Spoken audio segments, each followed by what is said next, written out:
পৃথিবীতে যতগুলো ইবাদত আছে সব ইবাদতের মধ্যে আমরা যেটাকে সবচেয়ে বেশি মূল্যবান মনে করি এবং সবচেয়ে দাম মনে করি সেটার নাম নামাজ। ঠিক না?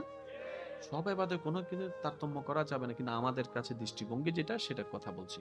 যেমন কেউ যদি যাকাত না দেয় সমাজে তাকে অন্য চোখে দেখে না তেমন, কিন্তু কেউ যদি নামাজ না পড়ে বিষয় আছে। কেউ যদি হজ না করে তাকে তেমন ডিমোটিভেট করা হয় না, অন্যভাবে দেখা হয় না, কিন্তু কেউ যদি নামাজ না পড়ে জুমার নামাজ, ঠিক না? নামাজের শুরুটা আমরা কি বলে করি? জান্নাতে যাওয়ার জন্য নামাজের দরকার আছে না নাই? নিজের জীবনকে পবিত্র বানানোর জন্য নামাজের দরকার আছে না নাই?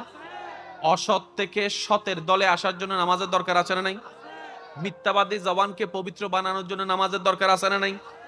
অসৎওয়ালা থেকে সৎ হওয়ার জন্য নামাজের দরকার আছে না নাই? একদম নিম্নমানের থেকে স্ট্যান্ডার্ড হওয়ার